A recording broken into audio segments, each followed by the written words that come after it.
what those additional sanctions may be? Well, I'd like to leave it to Treasury to announce those tomorrow. They're similar to sanctions we've taken in the past. We're just going out much more broadly now to more entities.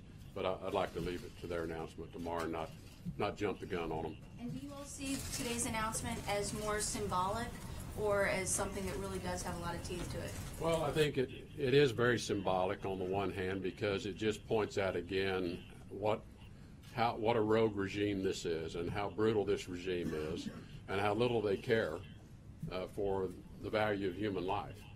So I think if in that in of itself, I think makes a strong statement of just the nature of this regime. And as I've said, the practical effects may be limited, but hopefully we're closing off a few loopholes with this.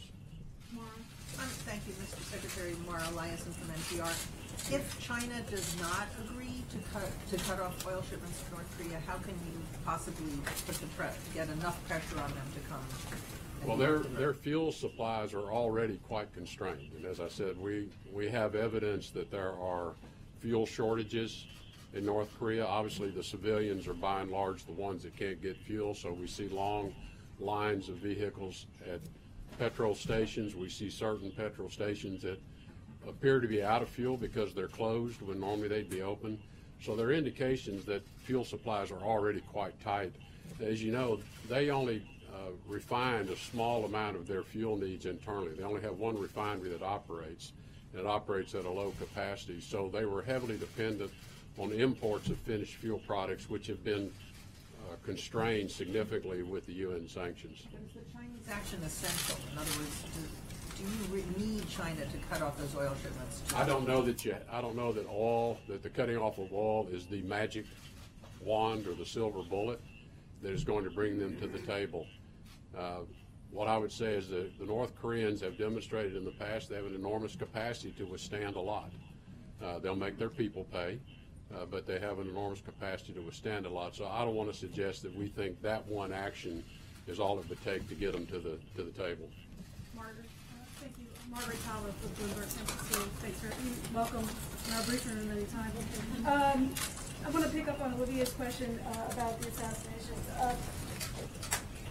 How determinative was that in the specific evidence they used to make this determination? And I also want to ask you, I think you and Ambassador Haley both spent some time with the president, and that's unusual. I know she was in town today. Can you tell us a little bit about that meeting and any substance that came up with? Well, on the assassinations, the assassination in Malaysia was a significant event that caused us to really begin to look carefully at what else they might have been doing. As you know, that assassination involved the use of a chemical agent, a very dangerous agent, in a public place, and so that really got our attention. One of the things that we wanted to ensure is that we had a sufficient certainty around their role in that particular assassination, and so we've been working with Malaysian authorities as well and been in conversation with them. Wanted to let them have their own process obviously play out as well. With respect to Ambassador Haley and I, we were just both in the cabinet meeting today. Was the threats, I know without getting too much into it that there had been a suggestion from the North Korean media about some violence directed toward the U.S. president. Was that a determinative factor at all in the decision to make a designation? No. Secretary, hi. Sorry, Peter Baker, New York Times. Thank you for coming. You talked about assassination on foreign soil using a chemical agent. Russia has been accused of assassination on foreign soil, including using polonium in London. Should they be considered for the same sort of designation? I think we have to consider every country that would take a substance like that and use it illegally. Is there a process like that going on right now with Russia? I don't want to comment on that. Thank you, Mr. Secretary. Trey Yates with One American News. Two quick questions for you. How do you balance the impact of sanctions? You talked about the people of North Korea paying the price. Is this something you're considering when you talk about more sanctions towards the regime of Kim Jong-un? Well, it's always a difficult choice you make when you impose sanctions in terms of who's really going to bear the burden here. The truth of the matter is the people of North Korea already live under enormously difficult conditions. And I think what we're focused on is a mission that's going to change North Korea's trajectory, change their path. That's the best way we can help the North Korean people in the future, is to have Kim Jong-un reverse his nuclear weapons program. allow us and the rest of the world to then engage with them in economic activity that will ultimately provide a better life for his people. And my follow-up question, do you believe that the United States is running out of diplomatic options to respond to the nuclear threat of North Korea? No, I do not. We've got time for one last question. John Gizzy in the back. Thank you, Mr. Secretary. You talked about the limited intelligence on North Korea and on the regime. Is there any evidence of any dissent within Pyongyang at all, or possibly reaction against the current government by other members of the Kim family even, or other opponents to him? Well, I want to be a little careful about how I answer that. What I would comment on is you're well aware of a number of executions that have occurred within his inner circle and within many of the military people that are close to him. So I'll leave it to your own interpretation. Thank you, Mr. Secretary. Thank you.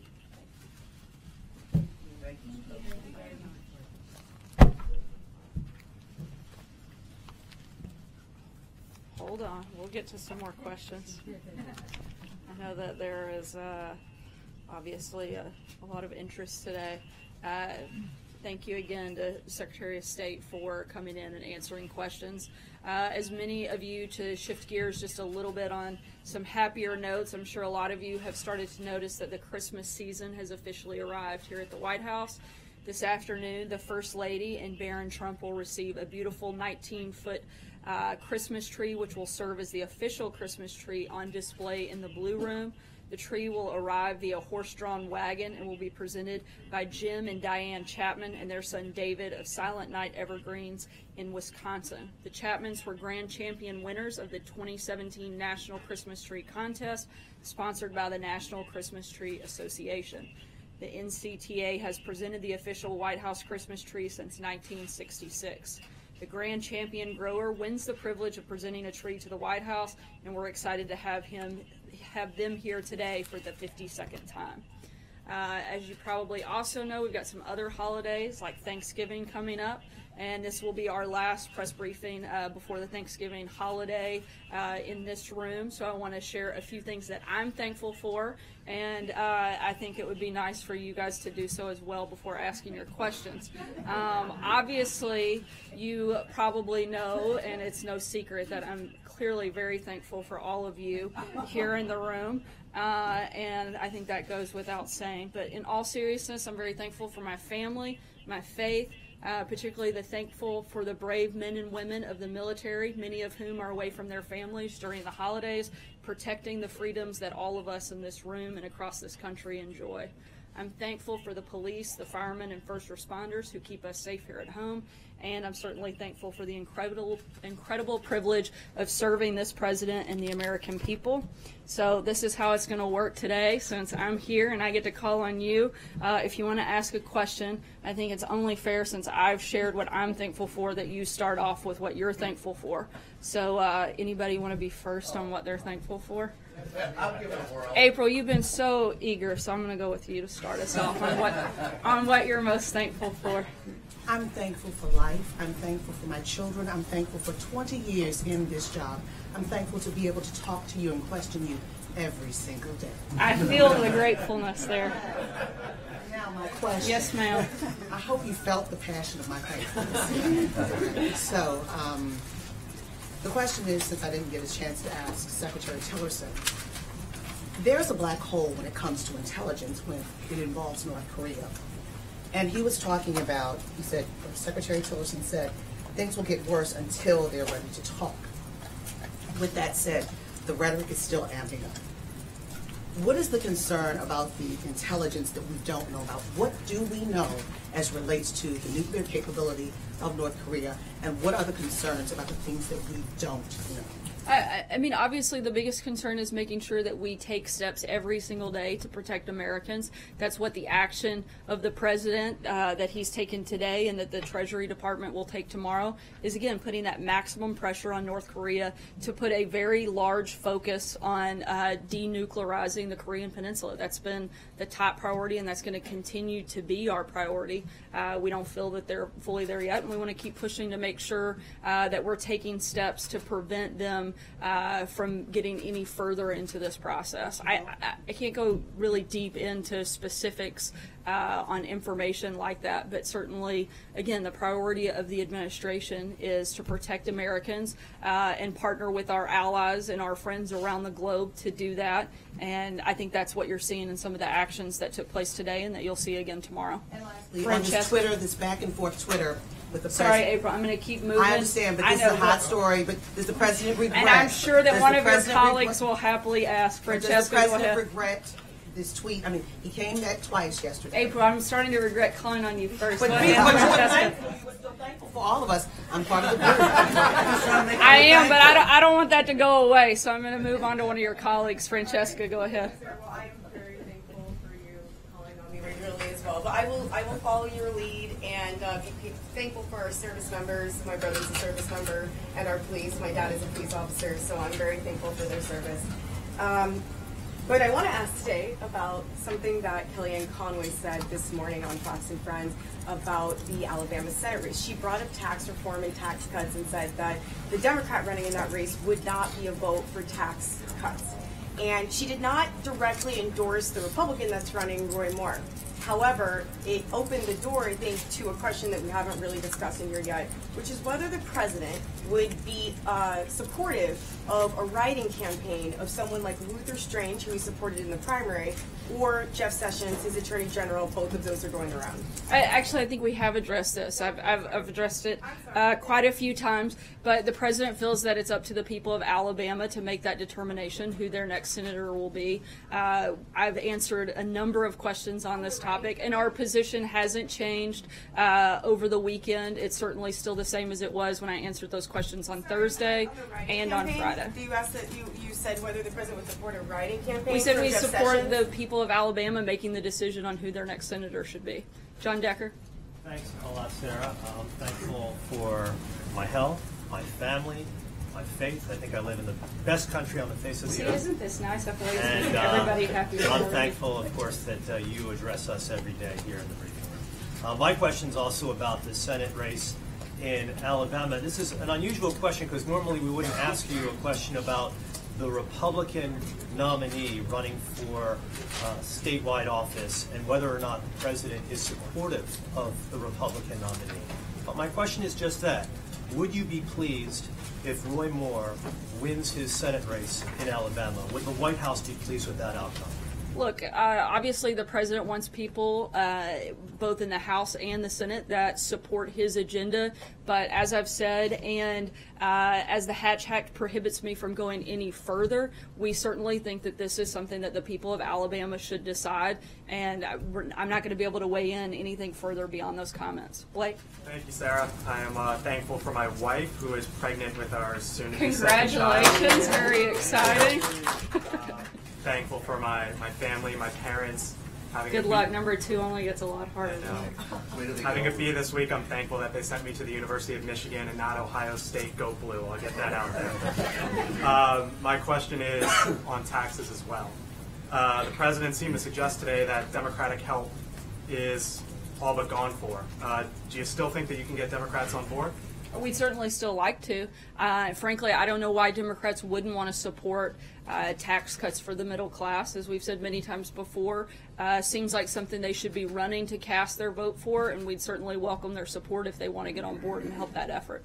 Cecilia. Thanks, Sarah. I am thankful for the First Amendment. Oh, yes. We're thankful for that. Kellyanne Conway today. I think we all are.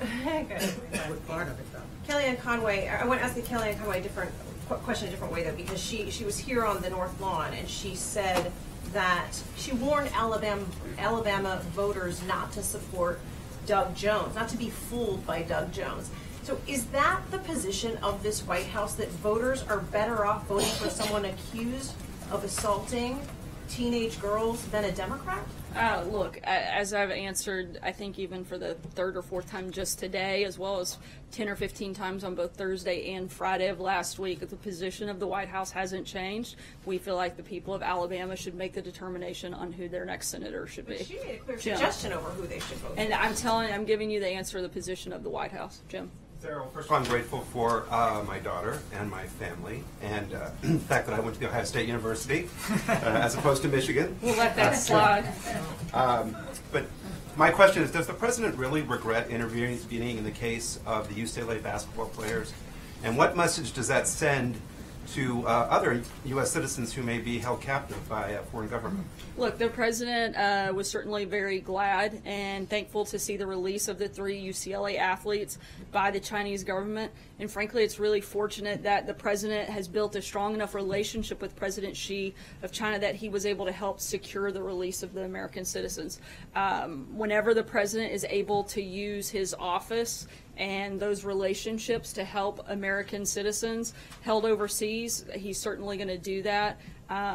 And again, certainly the president was happy to intervene, and I think he's made that clear by taking that action upon himself to do that without being asked, and certainly something that he's done several times in these brief, short 10 months that he's been in office, where he's secured the release of several American citizens and brought them home. Steve? Yeah, Sarah, I'm thankful for surviving our 12 days in Asia in one piece. I'm happy to be back here. The president has not made a weekly radio broadcast for more than a month now. Have they been scrapped by this administration, and if so, why? No, we're always looking for different ways. We received quite a few comments and a lot of feedback that the weekly address wasn't being used to its full potential, so we're looking at different ways that we can revamp that and make it where it's more beneficial and actually gets more information out. We'll keep you guys posted as those details happen. I know there certainly will be a Thanksgiving message. I'm not sure on the specifics in the date, but I'd be happy to follow up with you on that front. Jennifer? Sarah, I have a really quick Roy Moore question, and then I want to ask you about welfare reform.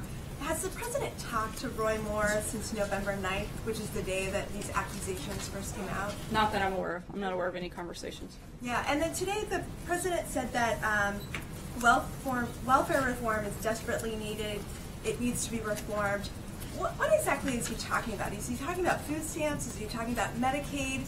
What is he talking about in that comment? I think there's no secret. The president has spoke about this during the campaign and something that he's mentioned briefly since taking office. And when we have specifics on what that will look like, we'll certainly announce them and roll them out. I don't anticipate that happening over the next couple of weeks. We're very focused on tax reform and making sure we get that done by the end of the year. But this is something that the president has a great deal of interest in, and I think you can count on probably the first part of next year seeing more specifics and details come out on that. Zeke. Thanks, Sarah, for the question. You mentioned on Friday the president released an expanded list of potential selectees for the Supreme Court should a vacancy open up. Number one, if you elaborate. You did break the rule of not offering anything you're thankful for. Can you explain to me a little bit why the president felt it was necessary to add to the list that he put out during the campaign? And then also, if you address concerns about the diversity of some of the president's judicial picks, not the Supreme Court, but more broadly across the federal judiciary, and talk about how the White House sort of values or doesn't value diversity among the federal judiciary when it comes to selecting potential nominees. Certainly value diversity, not just in the judiciary, but across the administration, and always look for more ways to grow that, improve that. But in terms of the release on Friday, the president hadn't added any new names in nearly a year and felt like it was a good time to do that. There's nothing more to read into it other than expanding the list should there ever be a potential vacancy for us to fill. This administration's coordinated analysis does lag the previous 3 administrations when it comes to the diversity of the nominees already put forward. Can you sort of address why that's the case? I'd have to look at the specifics before I could comment on the study. Margaret? Thank you. I'm thankful also for the First Amendment. and from this exercise. I think it's good for preparation for everybody for Thursday with your families, so that you guys will have already thought through what you're thankful for, so you'll be the most prepared. Exactly. Yeah. Yes. Can you tell us whether the President or the White House actively encouraged the Justice Department to move forward with the federal antitrust suit against AT&T Time Warner against the deal that's been announced today? No, I'm not aware of any specific action taken by the White House. Does he have a view on that? You're saying on the front end, no. Would you have any statement about that now? Not at this time. Sarah. Well, first, my gratitude. I'm grateful to have the opportunity to fill in for our chief, John Roberts, and I'm grateful to only have a month left. One in the oven, so it's my first. I've got a lot to learn.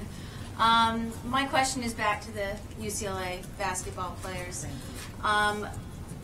President Trump over the weekend, he called them ungrateful. And I'm just curious because, the players have already apologized in their briefing last week. So what more would President Trump like to see from them? What would satisfy him? Look, I think that the president, like I said, was happy to intervene. I think it was less about the players, and the father of one of the Americans released seemed to have a problem with it. Frankly, it didn't seem like the father wanted the president to intervene, which I think would have been a sad thing if he hadn't, most likely. And Matthew? Does he believe that he really should have left the players in jail? Or? No, I think if that's the case, he wouldn't have taken the action that he did, and certainly acted in order to help get those individuals released and brought back to the country. Matthew? So, following on that, if that's not how he feels, then why did he say that he should have left them in jail? Look, the president was supposed to take. Look, the president it was a rhetorical response to a criticism by the father. Again, I think the president was happy to see the release of these individuals and have them back in the United States. We'll take one last question. John Gizzi. Thank you, Sarah. I'm thankful for the position I have and the colleagues who are my friends. I'm thankful for my father, 96 years old and going strong, and to my wife, my heroine, thankful to her for saying yes on the fourth request. My question is about Zimbabwe.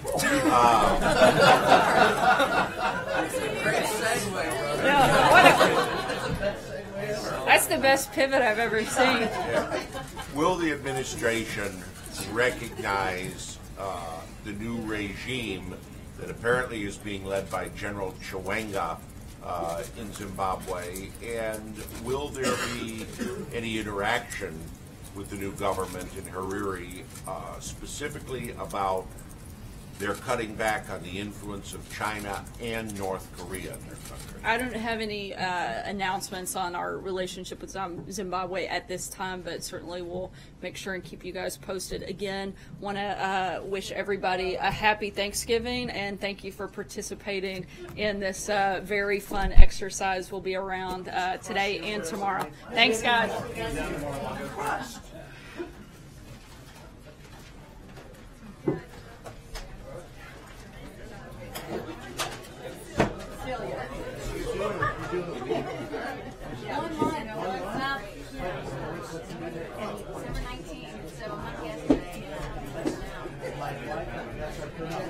Really? No way.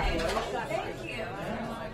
You know, where it looks like you're carrying out front of the